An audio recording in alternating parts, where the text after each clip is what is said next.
है, जैसे एक प्रकाश है। बड़े मजे की बात है, हम लोग अभी एक कमरे में 50 लोग बैठे हैं और सैकड़ों तरीके की वस्तुएं रखी हैं, सब रखी हैं, सारी वस्तुएं रखी हैं, सब रखी हैं। तो क्या हुआ, जो लाइट है हम लोग उसे नहीं देखते, जो सारे रूम में सर्वव्यापी है प्रकाश, सारे रूम में, सारे कमरे में है और सबको प्रकाशित कर रही है, वो सबको दिखा रही है। वो कमरे में रखी जितनी वस्तुएं सबको प्रकाशित कर रही है, सबको दिखा रही है वो।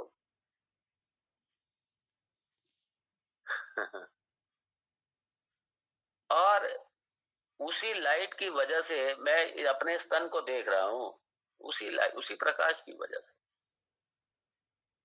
तो जैसे वो सर्वव्यापी है प्रकाश, तो इसकी लोकेशन कहाँ, इसकी आप कोई लोकेशन दे सकते हो कि नहीं नहीं मेरे सिर्फ हाथ में लोकेटेड है, वो फलानी जगह ही लोकेटेड है, वो फलानी वस्तु तक ही लोकेटेड है? नहीं।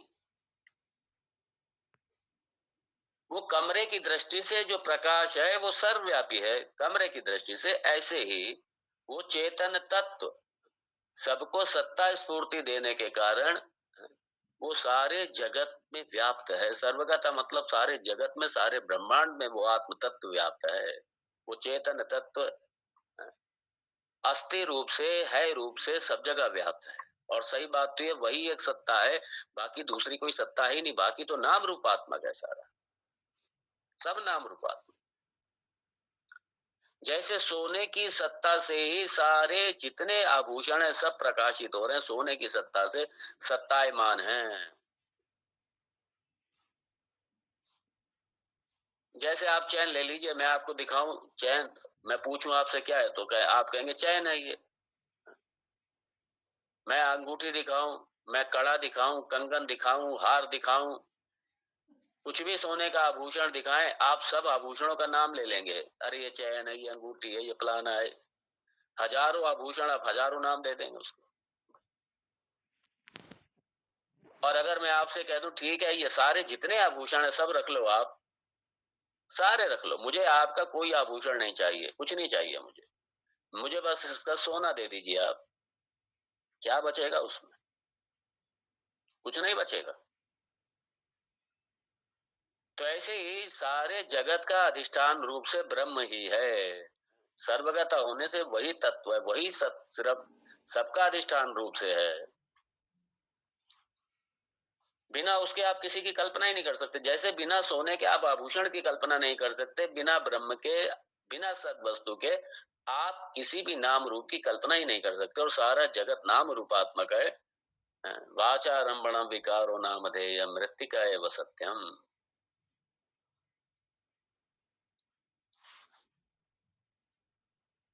तो इसीलिए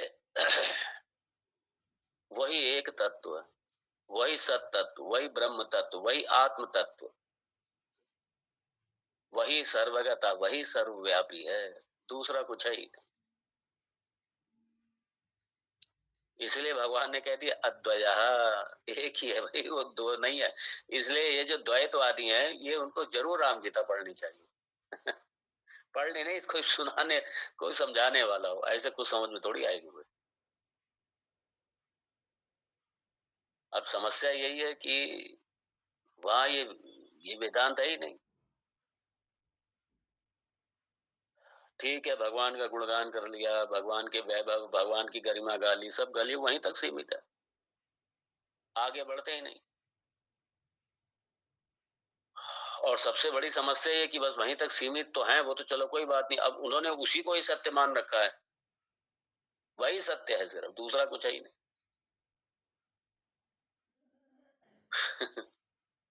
उन्हें ये राम जी की, ये राम जी की गीता, हाँ सुने जरा एक बार राम जी की गीता को।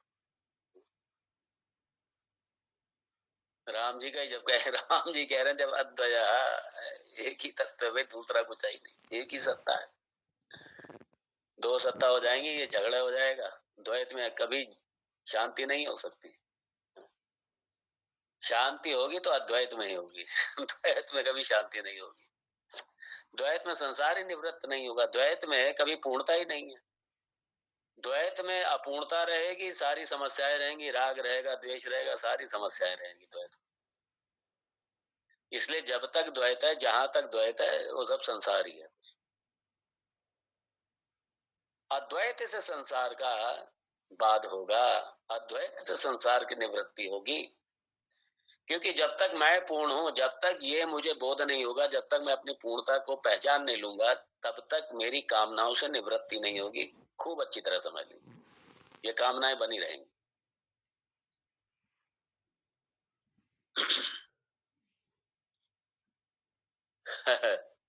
इसलिए नॉन ड्यूअल जो अद्वैत तत्व, वो अद्वैत चेतन तत्व वही मैं हूं। हाँ। और यही भगवान समझाने का प्रयास कर रहे हैं। इसको हम ये 5 सूत्र में देख सकते हैं। हम इसको अपने आत्म तत्व के 5 सूत्र, ये हमेशा याद रखिए, और याद जितना रहेगा उतना अच्छा है।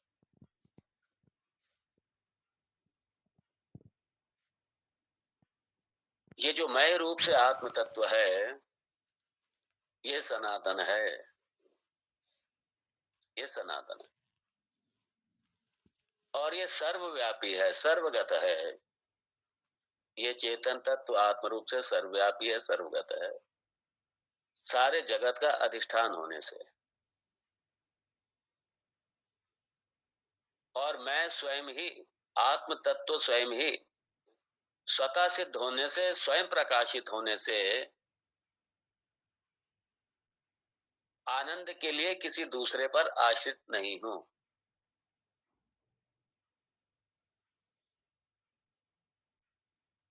और मेरी उपस्थिति मात्र से, मतलब मेरी मतलब आत्म तत्व, जब मैं मेरा कह रहा हूं तो आत्म तत्व समझिए, शरीर को मत देखिए। शरीर की दृष्टि से नहीं कह रहा मैं, आत्म तत्व की दृष्टि से। तो इसी तत्व की उपस्थिति में ये सारा, ये शरीर त्रय जीवित है, शरीर त्रय उपस्थित है।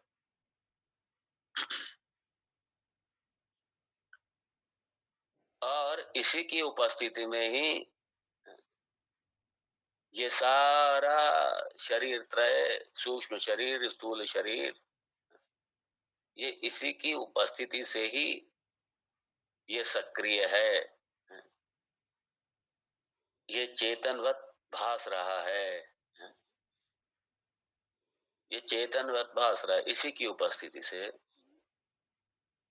और मैं किसी के द्वारा भी असंग होने से, असंगो ही अयम पुरुषा, असंग होने से इनके किसी भी विकार का, इनके किसी भी गुण दोष का, इनके किसी भी विशेषण का, विशेषताओं का मेरे ऊपर कोई प्रभाव नहीं है। मैं पूरी तरह के असंग हूँ। ये सब विकारवान है और मैं अविकारी हूँ, निर्विकारी हूँ, अद्वय हूँ, असंग हूँ। इसलिए इनकी समस्याओं से मेरा कोई लेना देना नहीं। इनकी समस्याएं इनकी समस्याएं, इनकी खुशियां इनकी खुशियां, इनकी अवस्थाएं इनकी अवस्थाएं, मेरी अवस्था नहीं है। मैं तो सारी अवस्थाओं का साक्षी हूँ। मेरी उपस्थिति में सारी अवस्थाएं आ रही हैं और जा रही हैं, सारे विचार आ रहे हैं, जा रहे हैं, सारी भावनाएं आ रही हैं, जा रही हैं, लेकिन मैं सबका अधिष्ठान होने से मैं सबका साक्षी हूँ और अछूता हूँ, असंग हूँ।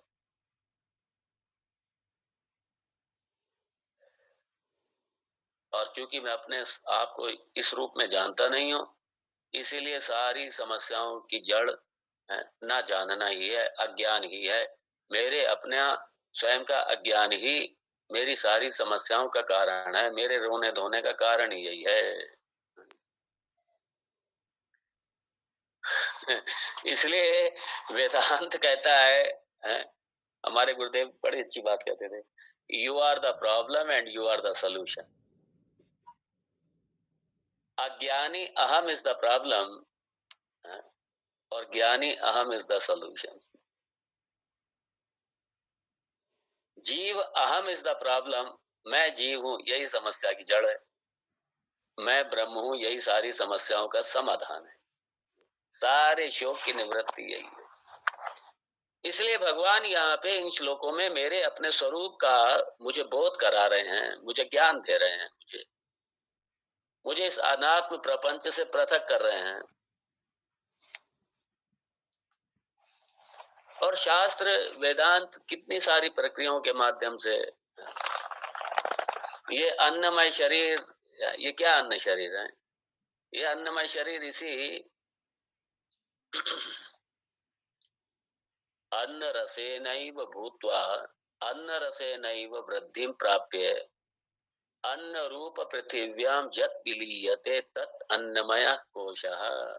यही अन्न से पैदा हो रहा है, अन्न से बड़ा हो रहा है, अन्न खा खा करके, और उसी के द्वारा बड़ा हो रहा है। और उसके बाद में क्या, ये शरीर छूट गया, चला गया, सड़ गया, और उसके बाद में उसी पृथ्वी जिसने ये अन्न देकर के हमको बड़ा किया, उसी पृथ्वी में जाकर के समा गया। सारे तत्व अपने तत्व में विलीन हो गए, और मैं, हाँ, जो है, मेरी जिसकी उपस्थिति में ये सारा तन जीवित सा भास रहा था, दिखाई दे रहा था, हाँ, मैं तब भी हूं, मैं रहूंगा। मैं, शरीर आएंगे जाएंगे, शरीर था, मैं हूं, शरीर नहीं था, मैं था, और शरीर नहीं रहेगा, मैं रहूंगा तब भी। मैं रहूंगा, मेरा कभी बाध नहीं होगा।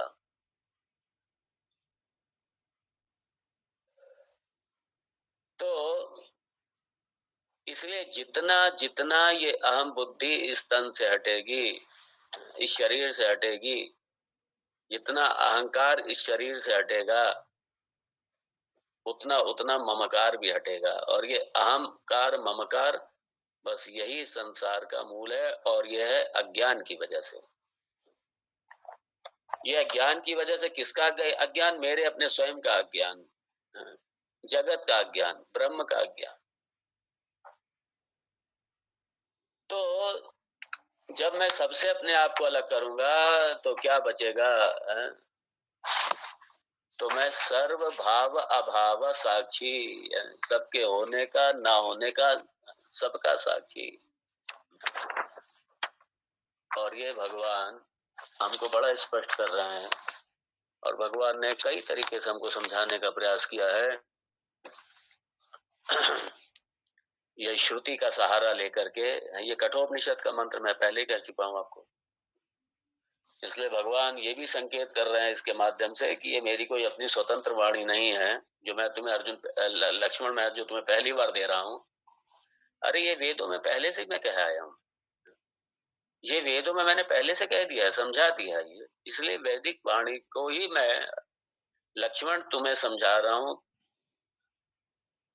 और इसलिए इसका प्रमाण भी दे दिया, नेति नेति, ये शास्त्र ही बताएगा। क्योंकि जब सबका बात हो जाएगा, ये मैं नहीं, ये मैं नहीं, ये मैं नहीं, ये मैं नहीं, अंत में जो मैं होगा उसका कभी बात नहीं होता।